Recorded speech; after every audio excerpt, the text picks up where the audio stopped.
Norman Snarky. I'm a never-in, but a long-time Scientology watcher. I've heard about IQ tests being administered in the Sea Org. Since Scientology can supposedly raise IQ, do SO members have to prove that their IQ has improved to qualify for certain posts? Could you talk in general about how IQ tests are used and administered inside the Sea Org? Thanks. I love your name, Norman Snarky. I think that's one of the best names ever. Okay, so IQ tests. All right, so Scientology has an IQ test in the same way they have a personality test.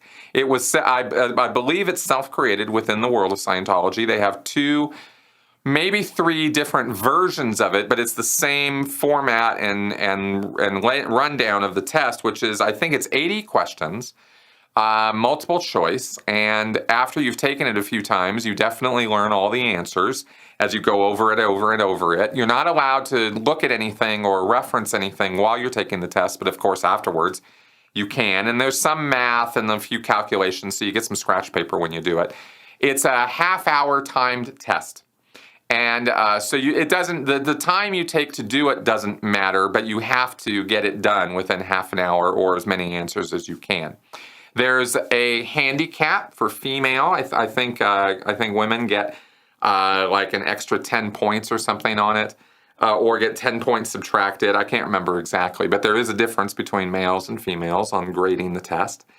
And it is definitely used for, within the world of the Sea Org, it's used for qualification for certain postings, mainly executive postings or promotions.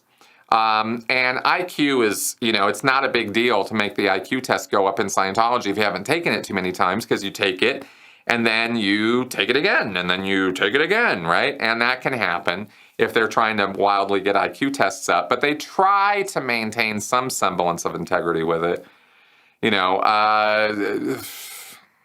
but at the same time, if somebody needs to get promoted, then that score needs to come up, right? So they might do whatever. They might give the guy a session, or they might, they're not going to get so bold that they're going to take the test and have the guy study it or word clear it or something like that, right? They're not, I never saw instances that blatant of trying to adjust an IQ score. Generally, there are ranges, I think, of acceptable IQ tests. I think you have to be above a certain level in order to hold an executive post, and I think you have to be above a certain level to be on staff at all. But I don't remember the numbers. I'd have to look that stuff up. I didn't do that before this episode here. Otherwise, the IQ test is really just used as part of 3 tests that are done at the public level in order to get people to convince them that they should join Scientology or that they have improved with Scientology. It's graphed as part of the personality graph. So when you do an OCA or personality test, you get, I think it's 10 points that get graphed from -100 to 100. And then also on that graph, they'll graph the IQ figure. So that's, or at least the IQ figure will be listed on the OCA itself. Maybe not as a graph line, but the figure will be on there. So that's just another way that they kind of try to, get you in with their silly tests, convincing you that they are scientific in their approach, right? When IQ is anything but. IQ is a completely bogus thing. IQ testing is a whole industry. It's kind of similar. I think I talked about it a little bit in the video that I made about the personality test, about how difficult it is to write tests that actually can take into account dishonesty, false answers, bad answers, misunderstood answers, and still give you an accurate result. Damn near impossible, right? How do you account for all those things? And then how do you account for them and come up with a scientific standard of accuracy for intelligence?